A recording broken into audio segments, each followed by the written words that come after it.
Hello everyone, welcome to my YouTube channel. दोस्तों, उम्मीद करता हूँ आप लोगों का प्रिपरेशन बहुत ही अच्छा चल रहा होगा। आप लोग जिस भी एग्ज़ाम की टारगेट कर रहे होंगे, एसएससी हो या आरआरबी हो या फिर किसी भी स्टेट एजेई का प्रिपरेशन हो, आपका प्रिपरेशन अच्छा चल रहा होगा। तो इसके पहले वाले वीडियो में मैंने बात किया था सॉइल मैकेनिक्स की इंट्रोडक्शन के बारे में, सॉइल की इंट्रोडक्शन के बारे में, सॉइल कैसे फॉर्म होती है, सारी चीज़ें मैंने डिस्कस किया था। तो इस वीडियो में मैं डिस्कस करूँगा फर्दर टाइप्स ऑफ सॉइल के बारे में, ट्रांसपोर्टेड सॉइल, रेसिडुअल सॉइल, इस सब के बारे में डिस्कस करूँगा। और इस सेशन के बाद मैं एक प्रैक्टिस सेशन भी रखूँगा जिसमें मैं इस टॉपिक के, इस चैप्टर के सारे क्वेश्चंस को आपको सॉल्व कराऊँगा। तो चलिए सेशन को शुरू करते हैं। तो इस सेशन को शुरू करने से पहले मैं कुछ बातें आपको क्लियर कर दे रहा हूँ। जैसे मेरे पास किसी का एक पर्सनल मैसेज आया हुआ था, या वो मैसेज किसी के थ्रू मेरे पास पहुँचा था। उनका कहना था कि तुम यूट्यूब क्लासेस बेकार के ले रहे हो, यूट्यूब पे टीचर की कमी नहीं है। तो मैं उनको बता दे रहा हूँ साफ साफ कि मैं यूट्यूब क्लासेस जो भी ले रहा हूँ, जो भी मैं यहाँ पे डिलीवर कर रहा हूँ, वो जस्ट मेरा एक पैसन है, मेरा हॉबी है। मैं ये काम अपनी रोजी रोटी के लिए नहीं कर रहा। मेरी 22-23 की उम्र हुई है, मैंने 3-4 एग्ज़ाम क्रैक करके रखा है। मेरी 60 से 70 हज़ार की सैलरी होगी, जो कि मेरे लिए इनफ होगी। सो जस्ट मेरी हॉबी है। मुझे चीज़ों को डिलीवर करना, चीज़ों को समझाना बहुत अच्छा लगता है। मैं बस अपने हॉबी के लिए कर रहा हूँ। और जितना ईजी आपको मोबाइल पे टाइप करना ईजी लगता होगा, उतना ईजी होता नहीं है। चीज़ों को डिलीवर करना, चीज़ों को समझाना तो काफ़ी डिफ़िकल्ट होता है। तो आपको समझना चाहिए, आपको लोगों को मोटिवेट करना चाहिए, सही आपको फीडबैक देना चाहिए, ना कि लोगों को डिस्करेज करना चाहिए। तो चलिए आज के सेशन को हम लोग शुरू करते हैं। आज के सेशन को शुरू करने से पहले या फिर फर्दर डिस्कस करने से पहले हम लोगों ने जो भी कल पढ़ा था या फिर नेक्स्ट क्लास में जो भी पढ़ा था प्रीवियस क्लास में, उसको हम लोग रिकैप कर लेते हैं। उससे पहले मैं अपना इंट्रोडक्शन दे देता हूँ। मेरा नाम युवराज कुमार है। मैंने एसएससी जेईई 2024 को क्रैक करके रखा है। मेरी एआई रैंक 34 थी और ईडब्ल्यूएस रैंक 4 थी। एग्ज़ाम को मैंने डिप्लोमा के बाद अपने फर्स्ट अटैम्प्ट में क्लियर किया था। तो ये सब आपको पता ही होगा। मेरी चैनल का नाम क्या है, आप इंस्टाग्राम पे भी मेरे कनेक्ट हो सकते हो। इसके अलावा आप टेलीग्राम ग्रुप पे भी कनेक्ट हो सकते हो, जहाँ पे मैं बुक्स की पीडीएफ है, जो भी नोट्स की पीडीएफ है, यहाँ पे शेयर करते रहता हूँ। तो चलिए रिकैप ले लेते हैं एक बार। तो सबसे पहला टर्म था इसमें एग्रोनॉमी। तो मैंने बोला था कि जनरल एस्पेक्ट में सॉइल की जो डिफिनेशन है वो एग्रोनॉमी दी जाती है कि जो अर्थ क्रस्ट की लूज सरफेस वाली जो लेयर होती है, ऊपर की जो लेयर होती है, उसी को हम लोग सॉइल बोलते हैं। सॉइल वर्ड जो ड्राइव हुई है वो लैटिन वर्ड सोलियम से डिराइव हुई है। सॉइल मैकेनिक्स में इसका डिफिनेशन क्या है? तो सॉइल मैकेनिक्स का डिफिनेशन है कि यह एक अनकंसोलिडेटेड मटेरियल है जो कि सॉलिड पार्टिकल के डिसइंटीग्रेशन से फॉर्म होती है। सॉइल मैकेनिक्स के वर्ड को कौन दिए थे? तो कार्ल तरजागी दिए थे। सॉइल मैकेनिक्स में हम लोग डिस्कस क्या करते हैं? टैक्सोन ऑफ फोर्सेज की डिस्कस करते हैं और फ्लो ऑफ वाटर की डिस्कस करते हैं सॉइल के थ्रू। रेगुलेट वर्ड को मैंने डिस्कस किया था, होप्स आपको क्लियर हुआ होगा। नेक्स्ट मैंने बात किया था पेडोजेनेसिस के बारे में। जियोटेक इंजीनियरिंग के फादर कौन है? Terzaghi ji. Grand father Coulomb. उसके बाद मैंने वीयरिंग की बात किया था, physical weathering, chemical weathering and biological weathering. ये सारी चीज़ें मैंने आपको डिस्कस किया था। फिजिकल वेदरिंग की सारी पॉइंट जैसे एक्सपोलेशन हो गया, अल्टरनेट एक्सपेंशन एंड कॉन्ट्रैक्शन के कारण, डिजर्ट सॉइल इसका एग्जांपल हो गया। स्लैकिंग में क्या है? अल्टरनेट ड्राइंग एंड वेटिंग के कारण। तो सारी चीज़ें मैंने डिस्कस किया था। हाइड्रेशन कार्बोनेशन मैंने डिस्कस किया था। हाइड्रेशन का मतलब वाटर कंबाइन करेगा मिनरल के साथ। रॉक का क्या होगा? डिस्टिलेशन। कार्बोनेशन में मैंने क्या बताया था कि जो एटमॉस्फेयर में CO2 और H2 प्रेजेंट है उसके कारण कार्बोनिक एसिड बनेगा, जो इनसोल्यूबल CaCO3 को CaCO3 में चेंज करेगा, जो कि एक सोल्यूबल है। और रॉक का क्या हो जाएगा? डिसइंटीग्रेशन हो जाएगा। नेक्स्ट मैंने बात किया था लीचिंग के बारे में। लीचिंग क्या होता है? वॉश आउट होना। ये मैं आगे भी डिस्कस करूँगा लेटराइट सॉइल जब मैं आपको पढ़ाऊँगा। ऑक्सीडेशन मैंने बताया था, रिडक्शन मैंने बताया था, हाइड्रोलाइसिस मतलब ब्रेकडाउन होगा OH और H+ आयन में। नेक्स्ट मैंने बताया था क्ले एंड सील्ड, जो भी फाइन पार्टिकल्स वाली सॉइल होती है, जो भी कोहेसिव सॉइल होती है, वह केमिकल वेदरिंग से फॉर्म होती है। और जो ग्रेवल टाइप की सॉइल होती है, जैसे सैंड हो गई, ग्रेवल हो गई, कोहेजनलेस सॉइल होती है, वह फिजिकल वेदरिंग से फॉर्म होती है। बायोलॉजिकल वेदरिंग मैंने क्या बताया था कि जिसमें भी लिविंग थिंग्स की इन्वॉल्वमेंट होगी उसे हम लोग बायोलॉजिकल वेदरिंग बोलेंगे। फिर मैंने बात किया था साइकिल ऑफ फॉर्मेशन की सॉइल की, जो कि मेरी लास्ट टॉपिक थी। साइकिल ऑफ फॉर्मेशन क्या है? तो पहले इरोजन होगा, फिर ट्रांसपोर्टेशन होगा, उसके बाद डिपोजिट करेगा, फिर फ्यूअल होगा। यदि cycle of formation of soil. तो होप सो ये सारी चीज़ आपकी क्लियर होगी। आप लोगों का फीडबैक भी अच्छा था कमेंट सेक्शन में। तो चलिए आगे सेशन को हम लोग कंटिन्यू करते हैं। तो मैंने डिस्कस किया था कि ट्रांसपोर्टेड सॉइल और रेसिडुअल सॉइल ये होती क्या है। तो सबसे पहले वर्ड को आपको कैच करना, ट्रांसपोर्टेड। ट्रांसपोर्टेड मतलब कोई भी चीज़ एक जगह से दूसरी जगह पे क्या हो रही है, ट्रांसपोर्ट हो रही है। तो ऐसी सॉइल जो अपने पेरेंट की पोजीशन से या फिर जहाँ पे वो उसका डिसइंटीग्रेशन हुआ वहाँ से ट्रांसपोर्ट होकर दूसरी जगह पे क्या हो जाती है, डिपॉजिट होती है, उसे हम लोग क्या बोलते हैं, ट्रांसपोर्टेड सॉइल। तो soil is transported away from the parent rocks. ठीक है। रेसिडुअल सॉइल नाम से पता चलता है, रेसिडुअल मतलब रेसिडेंट, मतलब जहाँ पे उसका डिसइंटीग्रेशन होगा वहीं पे क्या होगी, सॉइल फॉर्म होगी। कोई भी यहाँ पे कैरियर नहीं रहेगा जो सॉइल को कैरी करके ले जाएगा दूसरी जगह पे। नेक्स्ट हम लोग बात करते हैं based on mode of transportation following type of soil is formed. Transportation के बेसिस पे, मतलब ये जो ट्रांसपोर्ट हो रही है सॉइल, उसका जो रॉक का डिसइंटीग्रेटेड पार्टिकल है वो ट्रांसपोर्ट जो हो रही है वो किस कैरियर के द्वारा हो रही है, इसके अकॉर्डिंग हम लोग सॉइल को क्लासीफाई करते हैं। जैसे सबसे पहले आता है एलुवियल सॉइल। ये क्या होती है, तो जहाँ भी आपको वाटर वाला टर्म दिख जाएगा वैसी सॉइल जो वाटर के द्वारा ट्रांसपोर्ट होती है, यानी कि इसमें कैरियर कौन है, तो वाटर है। तो ऐसी सॉइल जो रनिंग वाटर के द्वारा कैरी की जाती है उसे हम लोग क्या बोलते हैं, एलुवियल सॉइल। आपको इस चीज़ में बहुत बड़ा डाउट हुआ होगा या फिर बहुत बड़ा मिसकॉन्सेप्शन होगा जो कि मैं आगे चल के आपको क्लियर करूँगा। तो सबसे पहले आपको मेरी बातों को ध्यान में रखना है, जहाँ भी वाटर का टर्म आएगा उसे हम लोग एलुवियल सॉइल बोलते हैं। ठीक है। ये कहाँ आपको देखने को मिलेगा, तो आप जियोग्राफी में पढ़ोगे तो नॉर्थन रीजन में क्या है, तो हिमालयन रीजन से जो भी नदियाँ फ्लो करके आती है वो नॉर्थन रीजन में ही आती है। तो नॉर्थन रीजन में आपको देखने को मिल जाएगा एलुवियल सॉइल। ठीक है।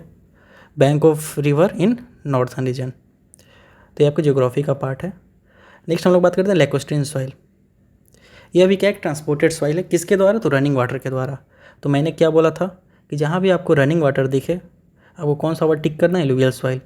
तो जो लैकोस्ट्रीन सॉइल है, या फिर मैं नेक्स्ट बात करूँगा मैरीन सॉइल की, दोनों किसकी पार्ट है, तो एलुवियल सॉइल की पार्ट है। आपको ध्यान रखना है, आपको अलग अलग नहीं देखना है।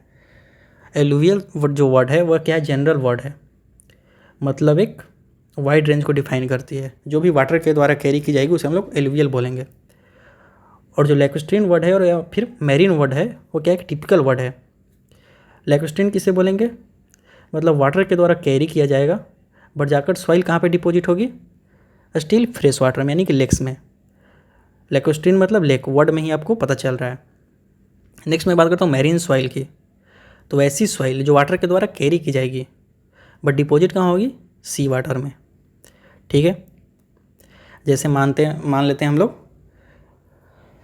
मिडिल इंडिया की, मतलब मध्य भारत की हम लोग बात करते हैं, वहाँ से नदियाँ सॉइल के कैरी करके और अरेबियन सी में डिपॉजिट कर रही है, तो कौन सी सॉइल हो जाएगी, मैरीन सॉइल हो जाएगी। होप सो आपको क्लियर हुआ होगा। एलुवियल वर्ड एक जनरल टर्म है, जहाँ भी रनिंग वाटर के द्वारा सॉइल को कैरी की जाती है उसे हम लोग एलुवियल सॉइल बोलते हैं। लैकोस्ट्रीन सॉइल रनिंग वाटर के द्वारा कैरी किया जाएगा बट जाकर डिपॉजिट कहाँ पे होगा, फ्रेश वाटर में। मैरीन सॉइल एक एलुवियल सॉइल की पार्ट है जो रनिंग वाटर के द्वारा कैरी की जाएगी बट डिपॉजिट कहाँ पे होगी, मैरीन या फिर सी वाटर में। तो होप्स आपको ये 3 टाइप क्लियर हुआ होगा। नेक्स्ट बात करते हैं हम लोग एवोलियन सॉइल की। एवोलियन सॉइल क्या होती है, वैसी सॉइल जिसमें ट्रांसपोर्टिंग कैरियर कौन सी होती है, विंड होती है। तो वैसी सॉइल जो विंड के द्वारा कैरी की जाती है उसे हम लोग एवोलियन सॉइल बोलते हैं। एवोलियन वर्ड भी क्या है, एक जनरल वर्ड है। और इसका एक अनदर टाइप हम लोग देखेंगे, लोइस सॉइल। इसको मैं फर्दर के लिए छोड़ देता हूँ, तब तक हम लोग इस पर डिस्कस करते हैं। तो होप सो एलुवियल वर्ड मतलब फ्रेश वाटर के द्वारा कैरी की जाएगी, एवोलियन मतलब विंड के द्वारा कैरी की जाएगी। इसका नेचर क्या है, loose in nature. Loose in nature कहने का मतलब क्या होगा, कॉम्प्रेसिबल होगा। परमिबिलिटी इसकी हाई होती है। क्यों हाई होती है, क्योंकि इसमें कोर्सल पार्टिकल्स होते हैं। स्पेसिफिक सरफेस एरिया कम होती है। जब हम लोग परमिबिलिटी के चैप्टर पढ़ेंगे तो ये सारी चीज़ें हम लोग डिस्कस करेंगे कि परमिबिलिटी किस किस चीज़ों पे डिपेंड करती है। पहले भी मैंने बोला था कॉम्प्रेसिबल होगी, क्यों, क्योंकि ये लूज इन नेचर होती है, डेंसिटी इसकी कम होगी।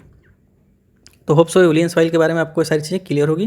पहली, इसकी नेचर कैसी होती है, लूज होती है, कॉम्प्रेसिबल होती है, परमिबिलिटी इसकी हाई होती है, कोर्सर पार्टिकल जनरली फॉर्म होता है और स्पेसिफिक सरफेस एरिया इसकी कम होती है। नेक्स्ट मैरीन सॉइल मैंने पहले ही डिस्कस किया था, ट्रांसपोर्ट किया जाएगा वाटर के द्वारा बट जाकर डिपॉजिट कहाँ पे होगा, सी वाटर में। नेक्स्ट बात करते हैं हम लोग गैलेशियल सॉइल, उसी को हम लोग बोलते हैं ड्रिफ्ट सॉइल, उसी को हम लोग बोलते हैं टिल सॉइल। और नेक्स्ट हम लोग बात करेंगे कोलुवियल सॉइल के बारे में और टेलस सॉइल के बारे में। तो ये आपको 90% केसेज में क्या होगा, कन्फ्यूजन होगा और स्टूडेंट्स इसमें गलती करते हैं, मैंने भी बहुत किया था। ये जो टील है और टेलस है, इस वर्ड में मैंने बहुत गलत किया था। तो आपको ध्यान में रखना है, ड्रिफ्ट हो या टील बोले या फिर ग्लेशियल सॉइल बोले, उसे क्या बोलेंगे हम लोग, वो किसके द्वारा ट्रांसपोर्ट की जाएगी, तो फ्लोइंग स्नो के द्वारा या फिर ग्लेशियर के द्वारा। तो ग्लेशियल तो आपको जनरल टर्म आपको समझ में आ जाएगा, ग्लेशियल मतलब ग्लेशियर के द्वारा। ड्रिफ्ट भी आपको समझ में आ जाएगा, बट टील और टेलस में आप कन्फ्यूज हो जाओगे, कन्फ्यूज नहीं होना है। टील सॉइल मतलब ऐसी सॉइल जो ग्लेशियर्स के द्वारा कैरी की जाएगी या ट्रांसपोर्ट की जाएगी, उसे हम लोग क्या बोलेंगे, टील सॉइल। उसका अनदर नेम क्या है, ड्रिफ्ट सॉइल या फिर ग्लेशियल सॉइल। तो फॉर्म कैसे होती है, मान के चलिए कोई रीजन है, वहाँ पे ग्लेशियर फॉर्म हो रही है, मतलब कि स्नो एक जगह पे इकट्ठे हो रहे हैं, तो अपने साथ साथ क्या करेगी, सॉइल को भी इकट्ठी करेगी। तो जैसे जैसे ग्लेशियर फॉर्म होती जाती है, सॉइल की लेयर क्या होती जाती है, फॉर्म होती जाती है। और जैसे ही वो मेल्ट करेगी, तो मेल्ट करेगी जिसमें भी वो सॉइल रहेगा ग्लेशियर में, वो क्या होगी, उसके साथ वॉश आउट होगी। तो इसी को हम लोग क्या बोलते हैं, आउट वॉश बोलते हैं। ये मैंने किसी टेक्स्ट बुक में ये वर्ड देखा था, इसीलिए मैंने इसको रख दिया है। तो जो भी ग्लेशियर अपने साथ सॉइल कैरी करती है, तो मेल्टिंग के बाद जो वाटर के साथ सॉइल कैरी होती जाती है, उसे क्या बोलते हैं हम लोग, आउट वॉश बोलते हैं। तो अब आपको क्लियर हुआ, glacial soil, drift soil, till soil, वैसी सॉइल जो ग्लेशियर के द्वारा कैरी की जाएगी। और जो ग्लेशियर के मेल्टिंग के बाद सॉइल कैरी होगी उसके वाटर के साथ, उसे हम लोग क्या बोल देंगे, आउट वॉश बोल देंगे। नेक्स्ट बात करते हैं हम लोग कोलुवियल या फिर टेलस सॉइल। तो कोलुवियल मतलब कोलाइड कर रहा है, कहने का मतलब वो ग्रेविटी के कारण हो रहा है, तो आपको ऐसे करके वर्ड को कनेक्ट करना है। तो कोलुवियल या फिर टेलस मतलब वैसी सॉइल जो किसके कारण कैरी होगी, ग्रेविटी के कारण। इसकी प्रॉपर्टी क्या होगी वो मैं आगे डिस्कस करूँगा, तब तक के लिए यहाँ पे फोकस करते हैं हम लोग। ये जनरली आपको कहाँ देखने को मिलेगा, हिली एरिया में, जैसे आप लोग उत्तराखंड में देखते होंगे, हिमाचल प्रदेश में देखते होंगे, तो हमेशा आपको भूस्खलन देखने को मिलता होगा। तो जो सॉइल फॉर्म होती है कौन सी होती है, कोलुवियल या फिर टेलस सॉइल। तो होप्स आपको यहाँ तक क्लियर हुआ होगा मोड ऑफ ट्रांसपोर्टेशन के अकॉर्डिंग। जैसे एलुवियल सॉइल, ये किसके द्वारा कैरी होगी, रनिंग वाटर के द्वारा। एवोलियन सॉइल, विंड के द्वारा। एलुवियल की अनदर टाइप कौन सी है, लैकोस्ट्रीन सॉइल, ये लेक में जाकर डिपॉजिट होगी, यानी कि फ्रेश वाटर में। मैरीन सॉइल, एलुवियल की अनदर पार्ट है जो आगे जाकर डिपॉजिट होगी, कहाँ पे, सी में डिपॉजिट होगी। एवोलियन वैसी सॉइल जो विंड के द्वारा कैरी की जाएगी। इसकी प्रॉपर्टी क्या है, परमेबिलिटी हाई होती है, कंप्रेसिबिलिटी हाई होती है, डेंसिटी इसकी लो होती है, सरफेस एरिया इसकी कम होती है। नेक्स्ट मैंने बात किया था ग्लेशियल सॉइल या फिर ड्रिफ्ट सॉइल या फिर टिल सॉइल, वैसी सॉइल जो ग्लेशियर्स के द्वारा या फिर स्नो के द्वारा कैरी की जाएगी, उसे हम लोग क्या बोलेंगे, ग्लेशियल सॉइल। कोलुवियल सॉइल जो ग्रेविटी के द्वारा कैरी की जाएगी, उसे क्या बोलेंगे हम लोग, कोलुवियल या फिर टेलस सॉइल। तो होप्स यहाँ तक आपको क्लियर हुआ होगा। नेक्स्ट हम लोग देखते हैं अनदर टाइप ऑफ सॉइल के बारे में। तो जो भी मैं सॉइल यहाँ पे पढ़ाऊँगा उसमें आपको पीएचडी नहीं करनी है, जो भी चीज़ें मैं हाईलाइट करूँगा उससे आपको बस ध्यान पे रखनी है और उसी चीज़ पे आपको फोकस करनी है। अब बस इतना कर लेते हो, मैं कल आपको क्वेश्चन प्रैक्टिस कराऊँगा, आपसे एक भी क्वेश्चन नहीं छूटेगा। बस आपको मैं जो भी पॉइंट नोट आउट करवाऊँगा उसे आपको ध्यान में रखना है। नेक्स्ट हम लोग बात करते हैं लोइस सॉइल के बारे में। तो मैंने पहले बोला था लोइस सॉइल किसकी टाइप है, एवोलियन सॉइल की, यानी किसके द्वारा कैरी की जाएगी, विंड के द्वारा। तो क्या है, विंड बलून।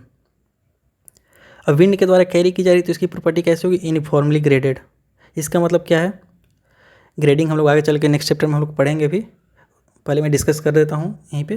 यूनिफॉर्मली ग्रेडेड मतलब जो सॉइल की जो स्ट्रक्चर होगी, जो सॉइल में पार्टिकल्स जो होंगे वो क्या होंगे, सेम साइज़ के होंगे। जैसे मैं बात करूँ वेल ग्रेडेड सॉइल के बारे में, तो वेल ग्रेडिंग में क्या होता है, आपको सारे टाइप के पार्टिकल्स उसमें देखने को मिल जाएंगे। बट यूनिफॉर्मली ग्रेडेड नाम से ही पता चल रहा है, इसकी जो ग्रेडिंग होगी क्या होगी, यूनिफॉर्म होगी, मतलब पार्टिकल्स की जो साइज होगी वो सेम होगी। तो इस पर आपको फोकस करना है। लोइस सॉइल मतलब wind blown, uniformly graded, slightly cemented due to presence of CaCO3। CaCO3 आया, सीमेंटिंग प्रॉपर्टी आया, आपको बिल्डिंग मटेरियल चल जाना है और लाइमस्टोन पे फोकस करना है। तो होप सो आपको क्लियर हुआ होगा। और नेक्स्ट है माउंट मोरिलोनाइट। ये बहुत ही खतरनाक टर्म है, डेंजरस टर्म है।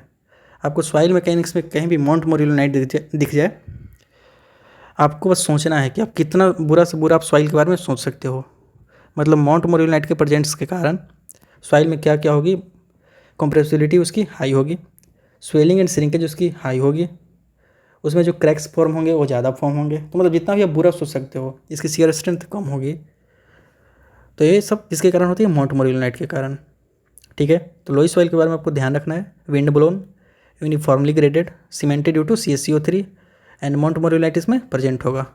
और माउंट मोरिलोनाइट प्रेजेंट है यानी कि स्वेलिंग होगा, श्रिंकेज होगा, कंप्रेसिबिलिटी इसका हाई होगा। नेक्स्ट बात करते हैं हम लोग लोम या फिर गार्डन सॉइल के बारे में। इसका नाम गार्डन सॉइल क्यों रखा गया? क्योंकि इसको हम लोग गार्डनिंग में यूज करते हैं। यह क्या है? मिक्सचर है किसका? सैंड, सिल्ट एंड क्ले का। और इसमें ऑर्गेनिक मैटर भी हो सकता है जो कि और ज़्यादा यूजफुल हो जाता है किसके लिए? क्रॉप के लिए। तो लोम या गार्डन सॉइल में आपको सिंपल से याद रखना है, सैंड, सिल्ट एंड क्ले के मिक्सचर को हम लोग क्या बोलते हैं? लोम या फिर गार्डन सॉइल। चलिए आगे बढ़ते हैं।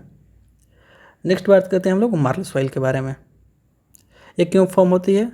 Due to chemical decomposition of aquatic animal and plants. जो भी एक्वाटिक एनिमल्स हैं, यानी कि जो भी सी शोर में या फिर समुद्र में जो भी एक्वाटिक एनिमल्स होते हैं, डेड कर जाते हैं, तो उनका क्या होगा? केमिकल डिकम्पोजिशन होगा।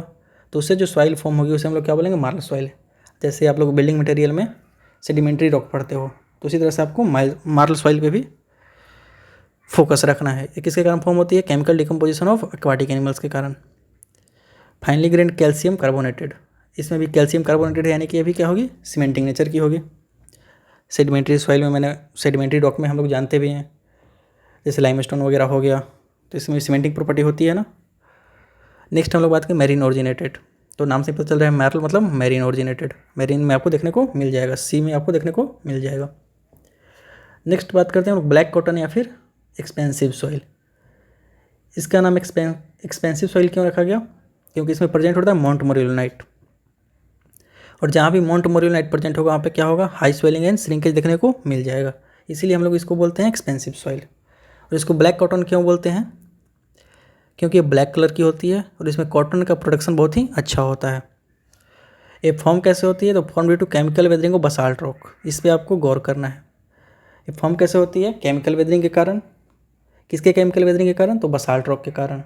बसाल्ट रॉक क्या है? तो आपको बिल्डिंग मटेरियल में पढ़ेंगे आप लोग, यह एक इग्नियस रॉक है। माउंट मोरिलोनाइट प्रेजेंट है यानी कि high swelling, high shrinkage. Mostly कहाँ देखने को मिलेगा आपको? सेंट्रल इंडिया में, यानी कि मध्य प्रदेश वाले रीजन में, यानी कि प्लेट्यू रीजन में। ये भी आपको ध्यान रखना है। ब्लैक कॉटन सॉइल की प्रॉपर्टी मैंने बात की, क्या क्या? यह एक रेसिडुअल सॉइल है, यानी कि ट्रांसपोर्ट होकर कहीं नहीं जाएगी। केमिकल वेदर्ड है, बसाल्ट रॉक के कारण फॉर्म होती है। माउंट मोरिलोनाइट प्रेजेंट है, यानी कि हाई स्वेलिंग एंड श्रिंकेज देखने को मिलेगा।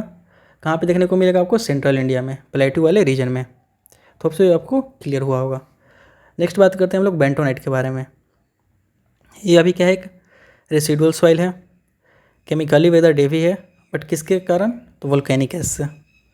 जो ब्लैक कॉटन सॉइल थी वो बसाल्ट रॉक से केमिकली वेदर्ड होने के कारण फॉर्म हो रही थी, और जो बेंटोनाइट है वो किसके वेदरिंग के कारण फॉर्म होगी? वोल्केनिक एश से। तो ये सब जो पॉइंट मैं लिखा हूँ इसे आपको बस ध्यान रखना है, ज़्यादा आपको इस पर दिमाग नहीं लगाना है। जो भी मैं पॉइंट हाईलाइट कर रहा हूँ उसे बस आपको कैरी करते रहना है। इसमें भी क्या है? माउंट मोरिलोनाइट, यानी खतरनाक वर्ड आ गया यहाँ पे। माउंट मोरिलोनाइट यानी कि जितना भी बुरा आप सोच सकते हो सोच लो। High swelling and shrinkage, high plasticity and compressibility, low shear strength. इसका यूज हम लोग कहाँ करते हैं? हम लोग ड्रिलिंग मड में फॉर लुब्रिकेशन। ठीक है, ये हम लोग नेक्स्ट चैप्टर में देखेंगे, मतलब सबसे लास्ट चैप्टर में आपको देखने को मिलेगा, जहाँ पे हम लोग सॉइल इन्वेस्टिगेशन के बारे में हम लोग पढ़ेंगे। नेक्स्ट बात करते हैं पिट सॉइल। पिट में क्या है? मैंने यहाँ पे हाईलाइट किया entirely decomposed organic matter. Next type आपको सॉइल देखने को मिलेगा जहाँ पे पार्शियली डिकम्पोज्ड ऑर्गेनिक मैटर देखने को मिलेगा। पिट सॉइल में क्या होता है? Entirely decomposed organic matter, highly fibrous and compressible. Owaisi बात है, ऑर्गेनिक मैटर है तो कंप्रेसिबल होगा ही, फाइब्रस होगा ही, क्योंकि ये डिकम्पोजिशन के कारण फॉर्म होती है, यानी कि डार्क एंड ब्राउन कलर की होगी या फिर ब्लैक कलर की होगी। ऑर्गेनिक ऑर्डर इसमें से मतलब बदबू आएगा। ठीक है, तो पिट सॉइल के बारे में आपको क्या ध्यान रखना है? सबसे इंपॉर्टेंट चीज़ यह एक इंटायरली डिकम्पोज्ड ऑर्गेनिक मैटर से फॉर्म होती है, फाइब्रस एंड कंप्रेसिबल, ब्लैक और डार्क ब्राउन कलर की होती है। नेक्स्ट आती है मक सॉइल। मक क्या है? Finally grain inorganic matter, inorganic plus decomposed organic matter.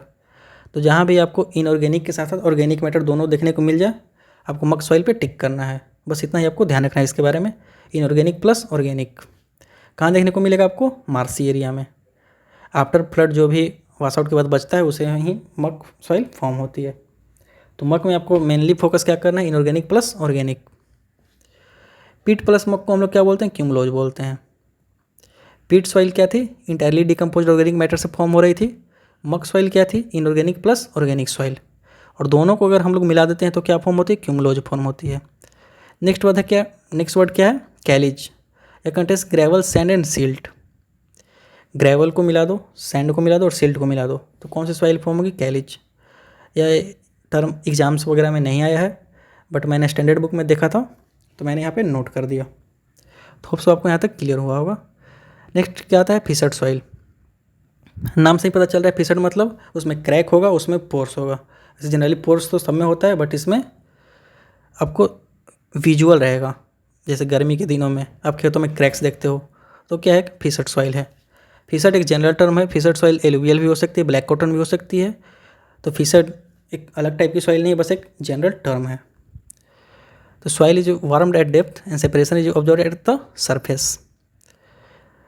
मतलब गर्मी के कारण जैसे जैसे टेम्परेचर इंक्रीज होगी तो सॉइल क्या होगा, एक्सपेंड करेगा और क्या फॉर्म होगा, क्रैक। एग्जाम्पल के लिए ब्लैक कॉटन सॉइल या एलुवियल सॉइल में देखने को मिल सकती है। मतलब जहाँ भी आपको सॉइल में क्रैक देखने को मिलेगा उसे हम लोग क्या बोलते हैं, फिसड सॉइल। एक जनरल टर्म है। नेक्स्ट बात करते हैं लैटेराइट सॉइल। मैंने पहले ही बोला था आपको कि लैटेराइट सॉइल में आगे डिस्कस भी करूँगा। यह फॉर्म क्यों होती है, लीचिंग के कारण। कैसे फॉर्म होती है, देखिए लीचिंग के कारण जो होती है इसमें सिलिका कंपाउंड जो होती है वह क्या हो जाती है, वॉश आउट हो जाती है। मतलब कोई रॉक है, रॉक में क्या है, सिलिका मिनरल्स है। तो लीचिंग के कारण जो है सिलिका मिनरल वॉश आउट हो जाती है और रिप्लेस करती है किसको, Fe2O3 और Al2O3 को। मतलब सिलिका कंपाउंड यहाँ से वॉश आउट हो गया और इसकी जगह पे कौन आ गया, Fe2O3 या फिर Al2O3। और आप लोग बिल्डिंग मटेरियल में पढ़ेंगे, ब्रिक्स वगैरह में या फिर सीमेंट के भी जब मैन्युफैक्चरिंग पढ़ेंगे तो वहाँ देखेंगे Fe2O3 प्रेजेंट है, यानी कि उसका कलर कैसा होगा, रेडिश कलर का। तो जो आयरन ऑक्साइड के प्रेजेंट्स के कारण इसका कलर कैसा हो जाता है, रेडिश या फिर पिंक। ये क्या है, रेसिडुअल सॉइल है। कैसे फॉर्म होती है, बसाल्ट, लाइमस्टोन या फिर ग्रेनाइट के कारण फॉर्म होगी। लैटेराइट सॉइल के बारे में आपको ध्यान क्या रखना है, ये लीचिंग के कारण फॉर्म होती है।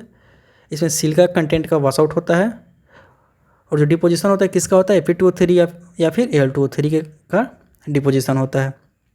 कलर कैसा हो जाता है, रेडिश या फिर पिंक कलर का। एक रेसिडुअल सॉइल है।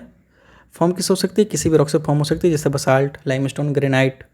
बसाल्ट और ग्रेनाइट क्या है, तो इग्नियस रॉक है। लाइमस्टोन क्या है, सेडिमेंट्री रॉक है। तो ये सब आप लोग बिल्डिंग मटेरियल में देखेंगे। नेक्स्ट क्या है, टफ सॉइल। नाम से पता चलेगा आपको। टफ सॉइल फॉर्म कैसे होती है, वोल्केनिक एश के कारण। वोल्केनिक एश से क्या होती है फॉर्म, टफ सॉइल फॉर्म होती है। पोरस इन नेचर होती है, ट्रांसपोर्टेड बाई विंड और वाटर। जो वोल्केनिक इरप्शन होता है उससे बहुत सारे लावा निकलते हैं। लावा क्या होगा, धीरे धीरे ठंडा होगा। जो लावा ठंडा होगा उसमें बहुत सारे छोटे छोटे पार्टिकल्स भी होंगे, बड़े बड़े पार्टिकल्स भी होंगे। तो विंड और वाटर के कारण जो है पार्टिकल्स वो कैरी होकर के एक जगह से दूसरी जगह पे चले जाएंगे और क्या फॉर्म होगा, सॉइल। तो टफ सॉइल कैसे फॉर्म होती है, वोल्केनिक एश के कारण फॉर्म होती है। पोरस इन नेचर होती है। ट्रांसपोर्टिंग एजेंसी इसमें विंड भी हो सकती है और वाटर भी हो सकती है। Finally grand and slightly cemented. Main cheese tough soil में आपको क्या याद रखना है, वोल्केनिक एश से फॉर्म होती है। ट्रांसपोर्टेशन का विंड या फिर वाटर से हो सकता है। और पोरस इन नेचर होती है। पोरस मतलब इसमें बहुत सारे वॉइड्स होंगे, बहुत ही लाइट होगी। नेक्स्ट बात करते हैं हम लोग हार्ड पैंस के बारे में। एक अभी एग्जाम में नहीं आया बट स्टैंडर्ड बुक में दिया हुआ है तो मैंने नोट कर दिया। It is the type of soil that offer great resistance to the penetration of drilling tools during soil exploration.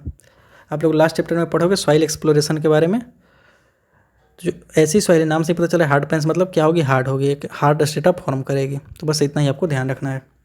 तो होप्स आपको यहाँ तक क्लियर होगा। जैसे मार्ल सॉइल की मैंने पहले बात किया था, ये कैसे फॉर्म होगी, केमिकल डिकम्पोजिशन से एक्वाटिक एनिमल के। ब्लैक कटन सॉइल या फिर एक्सपेंसिव सॉइल या बसाल्ट रॉक से फॉर्म होती है केमिकल डिकम्पोजिशन के कारण या केमिकल वेदरिंग के कारण। माउंट मोरियोलाइट प्रेजेंट है, यानी कि हाई स्वेलिंग, श्रिंकेज, ये सब देखने को मिल जाएगा आपको। बेंटोनाइट सॉइल एक रेसिडुअल सॉइल है, एक क्यों फॉर्म होती है, वोल्केनिक एश के वेदरिंग के कारण। इसमें भी माउंट मोरियोलाइट प्रेजेंट है तो इसमें भी स्वेलिंग श्रिंकेज हाई होगी। इसका हम लोग यूज करते हैं ड्रिलिंग मड में। नेक्स्ट बात करते हैं हम लोग पिट सॉइल के बारे में। तो पिट में मैंने क्या बोला था याद रखने के लिए, इंटायरली डिकम्पोज्ड ऑर्गेनिक मैटर। बाकी आप सारी चीज़ें कनेक्ट कर लोगे खुद से। नेक्स्ट क्या है, मक सॉइल। मक मतलब inorganic plus organic matter. Next क्या है, पिट प्लस मक को हम लोग क्या बोलते हैं, क्यूमलोज बोलते हैं। कैलिच किसको बोलते हैं, ग्रेवल सैंड एंड सिल्ट के मिक्सचर को कैलिच बोलते हैं। फिशर्ड सॉइल जहाँ भी आपको क्रैक देखने को मिले। लैटरेट सॉइल यानी सिलिका कंपाउंड का क्या होगा, वॉश आउट हो जाएगा और उसके जगह पे Fe2O3 या फिर Al2O3 आ जाएगा। Fe2O3 या फिर Al2O3 के प्रेजेंस के कारण इसका कलर कैसा हो जाता है, रेडिश हो जाता है।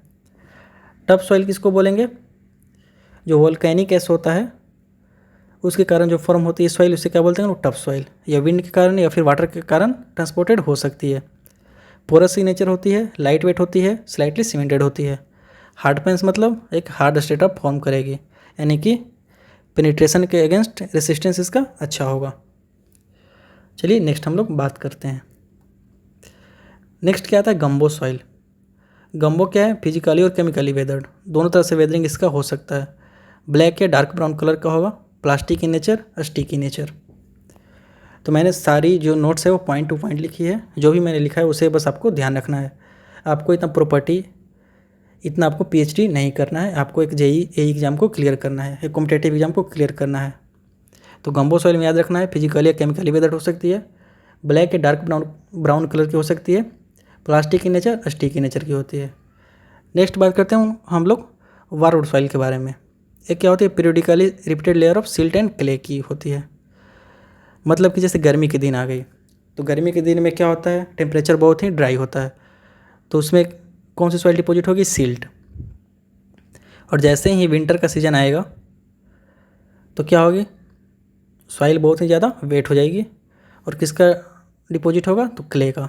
तो ऐसे ही अल्टरनेटिवली जो है सिल्ट और क्ले की लेयर डिपॉजिट होती जाती है और क्या फॉर्म होती है, वारवुड सॉइल। तो मेन चीज़ आपको फोकस रखना है, वारवुड सॉइल मतलब सिल्ट और क्ले की अल्टरनेटिव लेयर। सिल्ट कब डिपॉजिट होगी, तो समर सीजन में, क्ले कब, तो विंटर सीजन में। ठीक है। नेक्स्ट मैंने लिखा, generally seen in glacier lakes due to wash out of glaciers. तो ग्लेशियर से वॉश आउट के कारण क्या होती है, फॉर्म होती है। Silt is deposit in warmer या फिर समर रीजन, क्ले कब डिपॉजिट होगी, तो विंटर या फिर ड्यूरिंग रन ऑफ। तो होप सो आप ये जनरल सा टर्म है, आप खुद से कनेक्ट कर लोगे, इसमें ज़्यादा कोई कॉन्सेप्ट नहीं है, मुर्गी पे तो नहीं छोड़ना है। ह्यूमस सॉइल क्या है, पार्शियली डिकम्पोज्ड ऑर्गेनिक मैटर। इससे पहले मैंने एक और सॉइल बात किया था, आपको ले चलता हूँ। पिट सॉइल, पिट सॉइल क्या थी, इंटायरली डिकम्पोज्ड ऑर्गेनिक मैटर। यही सब जो छोटी छोटी बातें हैं आपको MCQ में परेशान करेगी। आपको लगेगा कि क्वेश्चन बहुत ईजी है, आप पेपर को ईजी करके आ जाओगे, बट जैसे ही आंसर शीट आएगा आपको लगेगा कि पेपर बहुत ही टफ था। तो मैं क्या था, कहाँ था, ह्यूमस सॉइल। हाँ, ह्यूमस सॉइल मतलब पार्शियली डिकम्पोज्ड ऑर्गेनिक मैटर, बस आपको इतना ध्यान रखना है। नेक्स्ट बात करते हैं हम लोग इंड्यूरेटेड क्ले। तो soil is harden by heating, वैसी सॉइल जो हीटिंग के कारण, प्रेशर के कारण, कंसोलिडेशन के कारण क्या हो जाती है, हार्ड हो जाती है, या फिर किसी केमिकल प्रोसेस के कारण, जैसे कि उसके मिनरल कॉन्स्टिट्यूट में कोई चेंजेस आ गए हैं, उसके कारण क्या हो जाती है, हार्ड हो जाती है और बहुत ही टाइम तक ये क्या हार्ड रहती है। Get softened over a long duration type, not get softened over a long duration of wetting. ठीक है। इंड्यूरेटेड क्ले में आपको एक याद रखना है कि यह जो क्ले है वो टाइम के साथ क्या हो जाती है, हार्ड हो जाती है और बहुत ही टाइम तक ये क्या रहती है, हार्ड रहती है। तो होप सो आपको यहाँ तक सारी टाइप की सॉइल क्लियर हुआ होगा। फिर से मैं आपको रिकैप दे देता हूँ। ट्रांसपोर्टेड रेसिडुअल मैंने बता दिया, ट्रांसपोर्टेड मतलब अपने पेरेंट रॉक से दूसरी जगह पे कैरी की जाएगी। रेसिडुअल सॉइल जहाँ पे पेरेंट रॉक होगी वहीं पे सॉइल फॉर्म होगी।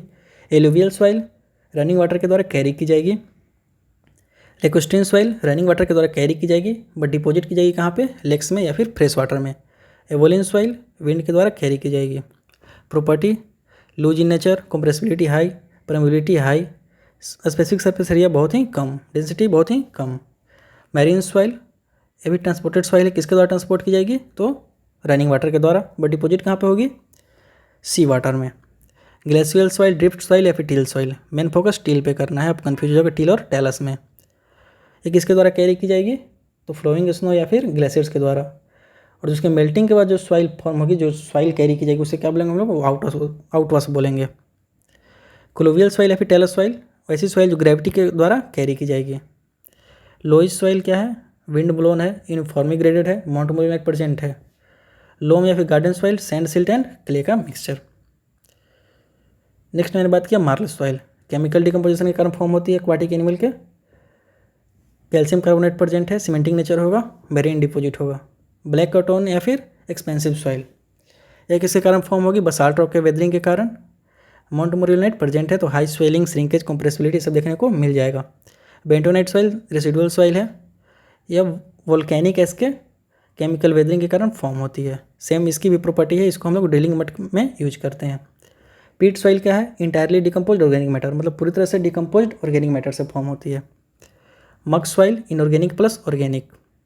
पीट प्लस मग को क्या बोलेंगे? क्यूमुलोज बोलेंगे। कैलिज किसको बोलेंगे? सैंड, सिल्ट एंड ग्रेवल के मिक्सचर को।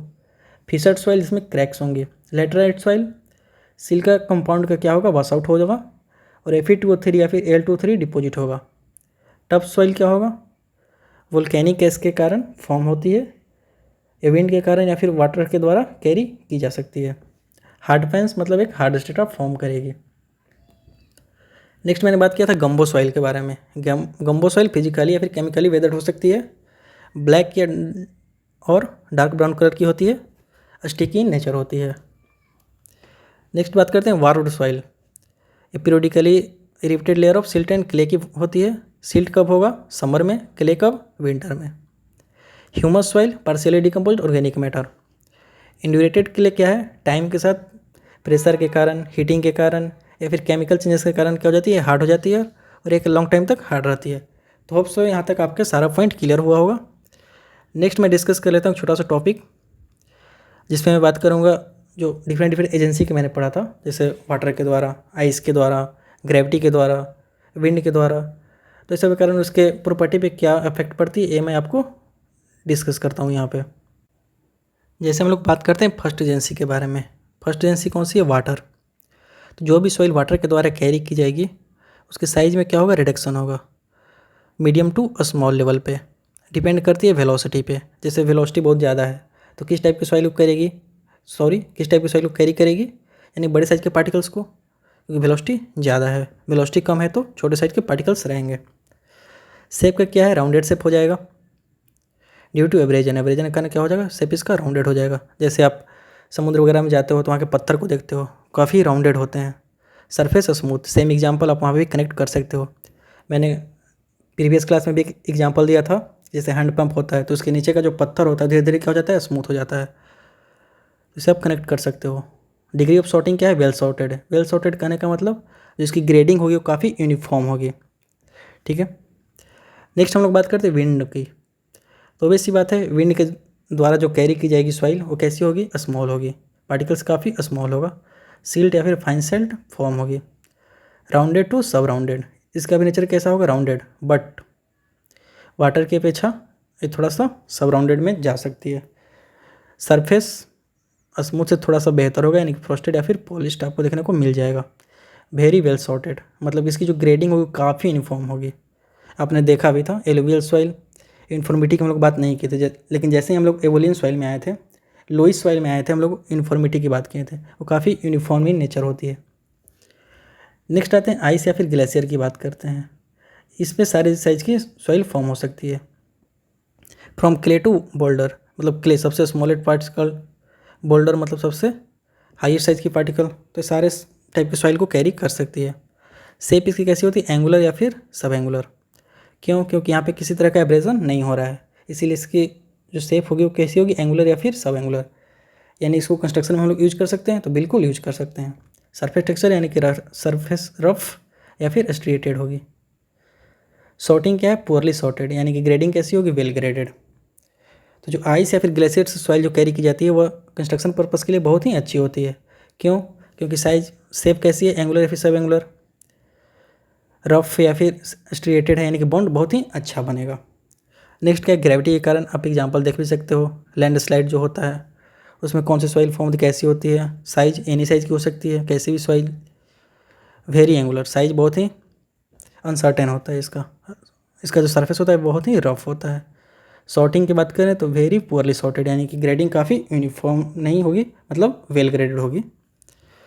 तो होप सो आपको एक पॉइंट क्लियर होगा वाटर के कारण क्या क्या उसका प्रॉपर्टी में चेंज होते हैं। जैसे कि साइज में मीडियम टू स्मॉल स्केल पे उसका रिडक्शन होगा, शेप राउंडेड या फिर surface smooth, degree of sorting well sorting हो जाएगा। तो होप सो आपको मैं जो भी पॉइंट मैंने बताया होगा ये आपको क्लियर हुआ होगा। तो उम्मीद करता हूँ आपको ये सेशन बहुत ही पसंद आया होगा। तो इस चैप्टर की लास्ट सेशन होने वाली थी। इसके आगे नेक्स्ट क्लास में मैं आपको कुछ क्वेश्चंस कराऊंगा जिसमें इस चैप्टर के सारे PYQ रहेंगे, AE और JEE लेवल के। तो उम्मीद करता हूँ आपको ये सेशन पसंद आया होगा। तो मिलते हैं नेक्स्ट सेशन में, जिसमें मैं आपको क्वेश्चन प्रैक्टिस कराऊंगा। तब तक के लिए टेक केयर और प्रिपरेशन करते रहिए। मिलते हैं नेक्स्ट सेशन में।